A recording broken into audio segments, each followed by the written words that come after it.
ఓం మహాగణాధిపతియే నమః. అందరికీ నమస్కారం. ఈరోజు వీడియోలో వరలక్ష్మి వ్రతానికి కావలసినటువంటి పూజా సామాన్లు ఇతరత్ర వస్తువుల గురించి తెలుసుకుందాం. శ్రీ మహావిష్ణువుకి చాలా ప్రీతికరమైనటువంటి మాసం శ్రావణ మాసం. ఎందుకంటే ఆయన సతీమణి లక్ష్మీదేవి వరాలనిచ్చే వరలక్ష్మీదేవిగా ఈ మాసంలో పూజలను అందుకుంటారు.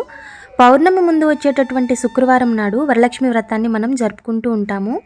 వీలు కాని పక్షంలో ఈ శ్రావణ మాసంలో వచ్చిన ఏ శుక్రవారం నాడైనా కూడా వరలక్ష్మి వ్రతాన్ని భక్తి శ్రద్ధలతో నియమనిష్టలతో జరుపుకోవడం చాలా మంచిది. ఇప్పుడు కావలసిన పదార్థాలను వస్తువులను తెలుసుకుందాము. పసుపు, కుంకుమ, గంధం,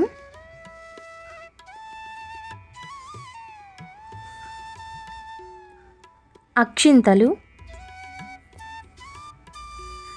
ముగ్గు వేయటానికి కావలసిన బియ్యపు పిండి, తోరాలు కట్టుకోవటానికి తెల్లని దారము, దీపంలోనికి కావలసినటువంటి ఒత్తులు, ఏ రకమైన ఒత్తులనైనా ఉపయోగించవచ్చు. ఇంకా వాయనంలోనికి పసుపు కుంకుమ ప్యాకెట్లు, అగ్గిపెట్టి, హారతి కర్పూరం, అగరవత్తులు, తాంబూలంలోనికి కావలసినటువంటి చిల్లరి పైసలు, నాణాలు, దీపం వెలిగించడానికి అవసరమైన మట్టి ప్రమిదలు లేదా ఇత్తడి ప్రమిదలు లేదా వెండి దీపపు కుందుల్లో పూజించవచ్చు. ఆవు నెయ్యి,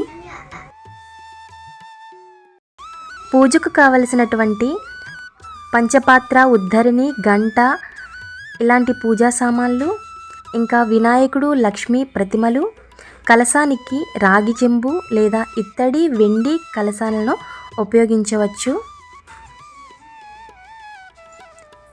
అమ్మవారిని ఏర్పాటు చేసుకోవటానికి పీఠం పెట్టుకోవటానికి కావలసినటువంటి పీట, ఇంకా తోరణాలకు మామిడాకులు, మామిడి కొమ్మలు, తాంబూలంలోనికి అవసరమైనటువంటి తమలపాకులు, ప్రసాదాలు పెట్టుకునేందుకు కావలసినటువంటి అరిటాకులు, తాంబూలంలో తమలపాకులతో పాటు వక్కలు, జాకెట్టు ముక్కలు, ముఖ్యంగా కలసం ఏర్పాటు చేసుకోవటానికి ఎర్రని జాకెట్టు ముక్క, కలసం కింద పోయటానికి బియ్యం, కలసం మీద పెట్టుకోవటానికి కొబ్బరికాయ, అరటిపళ్ళు, ఏవైనా 5 రకాల పండ్లు, 5 రకాల పువ్వులు,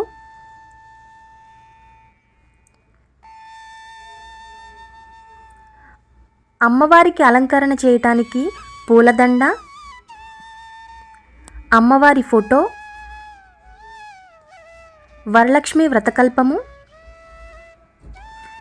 కలశంపై వేయటానికి గాజులు, ఇంకా వాయనంలోనికి ఇవ్వటానికి మట్టి గాజులు, తోరాలు,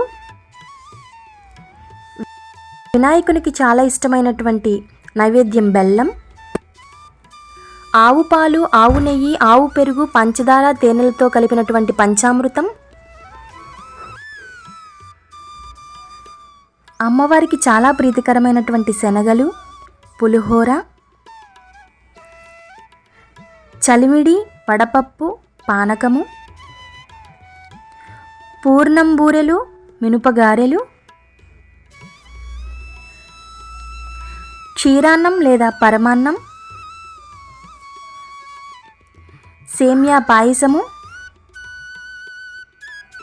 రవ్వ కేసరి. ఈ విధంగా మనకు కావలసిన వస్తువులను ఏర్పాటు చేసుకుంటే మంచిది. శుభం.